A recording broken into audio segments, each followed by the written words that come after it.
ከግማሽ ምዕተ ዓመታት በላይ የሰው ልጅ የአፖሎ 11 ጨረቃ ላይ ማረፍን እንደ ታላቅ ስኬታችን አክብረናል።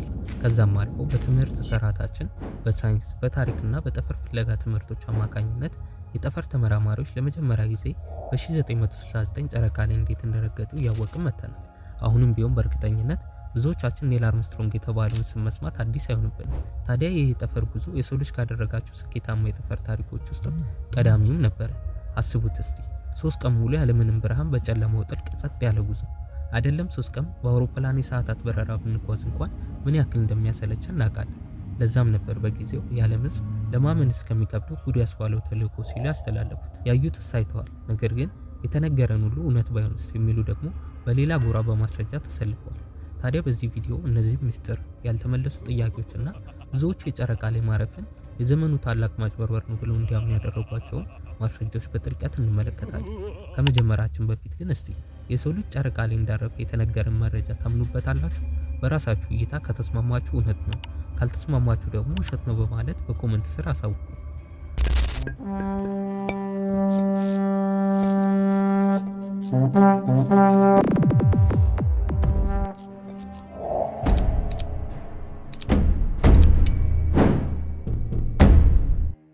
በምስራቃውያን ሰዓት አቆጣጠር ሐምሌ 9 1961 ዓ.ም ከምሽቱ 3:32 የዓለም ሕዝብ አፖሎ 11 ከፍሎሪዳ የጠፈር ማዕከል ሲነሳ በጭንቀት እየተመለከተ ነበር። ግዙፉ የሳተርን ቪ ሮኬት ኔል አርምስትሮንግ፣ በዝ አልድሪን እና ሚካኤል ኮሊንስ የተባሉ 3 የጠፈር ተጓዦችንም ተሸክሞ ነበር። ዋናው ዓላማም ታሪካዊ ነበር፣ የሰው ልጅን በጨረቃ ላይ ማሳረፍና በሰላም ወደ ምድር መመለስ። ታዲያ በዚያው ዓመትም በዩናይትድ ስቴትስ እና በሶቪየት ህብረት መካከል የቴክኖሎጂ የርዕዮተ ዓለም ጦርነት ተካሂዶ ነበር። የጠፈር ውድድርም ከሳይንሳዊ ጥረት በላይ የዓለም የበላይነት መገለጫም ነበር። ፕሬዝዳንት ጆን ኤፍ ኬኔዲም የሰው ልጅን በጨረቃ ላይ ለማሳረፍ ቀዳሚ ሀገር እንደሚሆኑ ይዘቱ ነበር። በመጨረሻም ጊዜው ደረሰ። መንኮራኩሯ ከመሬት ተነሳች፣ መጠቀች። ከ4 ቀናት በኋላ ሐምሌ 13 ቀን 1961 ዓ.ም አርምስትሮንግ እና ኤልደሪንን የጫነው የጨረቃ መንኮራኩር ግን ከኮሊንስ ጋር ከነበረው ኮሎምቢያ ከተባለው ዋና የጠፈር መንኮራኩር ተለዩ። ኮሊንስ በጨረቃ ዙሪያ ብቻውን በኮሎምቢያ ውስጥ ቀረ። ኤግል ወደ ጨረቃ እየወረደ ሳለ አርምስትሮንግ በኮምፒውተሩ ብዙ ድንጋይ ወዳለበት ቦታ እየመራቸው እንደሆነ ተመለከተ። ወዲያውኑ መቆጣጠሪያውን በእጁ በመውሰድ መንኮራኩሯን ደህንነቱ ወደ ተጠበቀበት ቦታ መራው። ነዳጁ ላይ ከ20 ሰከንድ ብቻ ሲቀረው ኤግልን በተሳካ ሁኔታ አሳረፈ። በምስራቃውያን ሰዓት አቆጣጠር ከምሽቱ 10:17 አርምስትሮንግ ወደ ምድር እንዲህ ሲል በሬዲዮ ተናገረ። ሂውስተን ትሪንጉሊት ቤዝ እዚህ ያለ ኤግል አርፏል። በተልእኮ መቆጣጠሪያ ጣቢያ የነበሩ መሐንዲሶችና የበረራ ዳይሬክተሮች ከፍተኛ ትኩረት ያደረጉ ቢሆንም እጅግ በጣም ተጨንቀውም ነበር። የአርምስትሮንግ መልእክትን በሰሙ ጊዜ የተልእኮ መቆጣጠሪያ ጣቢያው በጭብጨባና በሆታ ተናወጠ። አብዛኞቹ ያንን ጊዜውን ለማድረግ ለዓመታት ሌት ተቀን ሲሰሩ ቆይተዋል። ሰራተኞቹ በሀዘን ሳይሆን ከጭንቀት እፎይታና ታሪክን እንደሰሩ በመገንዘባቸው እንባቸውን አፈሰሱ። በወቅቱ የዓለም ሕዝብ 1/5 ገደማ የሚሆኑ 600 ሚሊዮን የሚጠጉ ሰዎች በቴሌቪዥን መስኮታቸው ተመልክተዋል። ለብዙዎቹ የማይታመን ነበር። ሰዎች በቤቶች፣ ትምህርት ቤቶች፣ ካፌዎችን ጨምሮ በህዝብ አደባባዮች ተሰብስበውም ነበር። ታዲያ በዓለም ዙሪያ ባሉ ሀገሮች ምላሹ ተመሳሳይ ነበር። መደነቅ፣ በሰው ልጅ ስኬት ላይ ኩራትና ጥልቅ የአንድነት ስሜት። ከ7 ሰዓታት በኋላ ከምሽቱ 4:56 ላይ ኔል አርምስትሮንግ የጨረቃን ገጽ ረገጠ። በዚህም ጨረቃ ላይ ረገጠ የመጀመሪያው ሰው ሆነ። የተናገረውን ቃል እስከ ዛሬ ድረስ ይታወሳል። ይህ ለአንድ ሰው ትንሽ እርምጃ ነው፣ ለሰው ልጅ ግን ትልቅ ዝላይ ነው። በዝ አልድሪንም ተከተለውና የጨረቃን ገጽታ ድንቅና ባዶ ሲል ገለጸ። በመቀጠልም ሁለቱ የጠፈር ተጓዦች 21 ሰዓት ተኩል ያህል በእግር ተጓዙ። የጨረቃን አፈርን፣ ድንጋይና ናሙናን ወሰዱ፣ እንዲሁም ፎቶግራፎችን አነሱ። ይህ በእንዲህ እንዳለ ኮሊንስ ከላይ በጨረቃ ምህዋር ብቻውን ቢሆንም ለዚህ ተልእኮ ስኬታማነት ግን አስፈላጊ ሰው ነበር። ከ8 ቀናት አስፈሪና የጨለማ ጉዞ በኋላ ሶስቱም የጠፈር ተጓዦች በሰላም ወደ ምድር ተመለሱ። በፓሲፊክ ውቅያኖስ ላይም ማረፊያቸውን አደረጉ። በጊዜው ደማቅ አቀባበል ተደረገላቸው። መላ ዓለም ሕዝብም ተደነቀ። ብዙዎቹ የእነዚህን ጀግኖች ታሪክም በትምህርት ስርዓታቸው ላይ አሰፈሩት፣ የነበሩትም ያልነበሩትም። ይህም በመከተል የሰው ልጅ በጨረቃ ላይ አርፏል በማለት ደመደሙ። በጊዜ ሂደት ግን በተለያየ ዘርፍ ያሉ እውቀቱ ያላቸው ተንታኞች የጨረቃ ማረፍ እንደተጭበረበረ የሚጠቁሙ የሴራ ንድፈ ሀሳቦችን አዳበሩ። እነዚህ ንድፈ ሀሳቦች በሳይንሳዊ ማስረጃዎች ሲደገፉ በህብረተሰቡ ውስጥም ከጥርጣሬ እስከ ማመን ደረጃ ደርሰዋል። ይህ ሁሉ የተጀመረው ታዲያ ለናሳ አፖሎ የጨረቃ ተልእኮች ሮኬት ከሚሰሩ ኩባንያዎች ውስጥ በአንዱ የቴክኒክ ጸሐፊ ሆኖ ያገለገለ የቀድሞ የአሜሪካ ባህር ኃይል መኮንን በሆነው ቢል ኪንግሰን ነበረ። የጨረቃ ማረፊያን ለማጭበርበር የመንግስት ሴራን ውስጣዊ እውቀት እንዳለው ተናግሯል።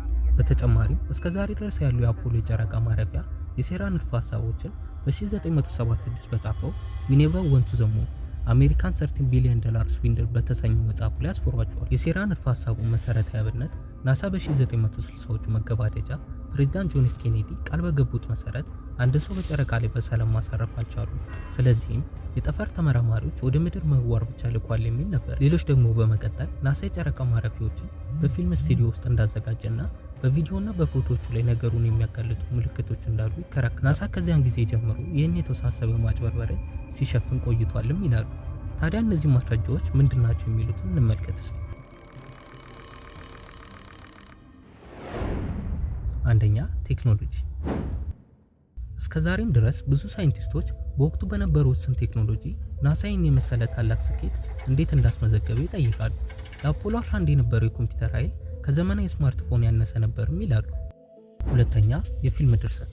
በጣም ከሚያዝናኑ ንድፈ ሐሳቦች አንዱ የ2001 ፊልም የመራው የፊልም ባለሙያ ስታንሊ ኩብሪክ የጨረቃ ማረፍን በማዘጋጀት ሚናውን ተጫውቷልም የሚለውም ነበር። ይህ ንድፈ ሐሳብ ኩብሪክ የፈጠራ ውጤት የሆኑትን አስደናቂ የእይታ ውጤቶች ታዋቂ የሆነውን የጨረቃ ላይ ምስል ለማጭበርበር ጥቅም ላይ አውሏል የሚል ሲሆን ይህም ሁሉ በአሜሪካ መንግስት ቁጥጥር ስር ላይ ነበር። ሶስተኛ፣ በተቀረጹት ምስሎች ያሉ አወዛጋቢ ነገሮች። አንድ ምስል በጨረቃ ድንጋይ ላይ ሲ የሚመስል ምልክትን ያሳያል። የሴራ ንድፈ ሐሳቡ አራማጆች ይህ በፊልም ቀረጻ ወቅት በስህተት ሳይታወቅ የቀረ የምስል ማሳመሪያ ምልክት እንደሆነም ያምናሉ። ሌላኛው በጨረቃ ላይ ከተነሱ በርካታ ፎቶግራፎችና ቪዲዮዎች ውስጥ የከዋክብት አለመኖር ከማህበሩ ክርክሮች ውስጥ አንዱ ነው። ተቃዋሚዎች እንደሚሉት ብርሃንን የሚበትን ከባቢ አየር በሌለበት ሁኔታ የጨረቃ ሰማይ ልክ እንደ ምድር ሁሉ በሚታይ ከዋክብት መሞላት ነበረበት። በእነዚህ ምስሎች ውስጥ ግን የሚታየው ጥቁር ሰማይ ምናልባትም በስቱዲዮ ውስጥ የተሰራ መሆኑን የሚያሳይ የማይታበል ማስረጃ ነው ብለውም ያቀርባሉ። በጨረቃው ወለል ላይ የተተከለው የአሜሪካ ባንዲራ ምስል ሌላው አወዛጋቢ ነጥብ ነበረ። በጠፈር ክፍተት ውስጥ ባንዲራው እንዲውለበለብ የሚያደርግ አየር ሊኖር አይገባም። የባንዲራው ምስል ንፋስ እንደነበረ የሚያሳይ ማስረጃ ነው በማለት ቀረጻው ምድራዊ በሆነ ንፋስን በመጠቀም እንደተሰራ ይጠቁማሉ።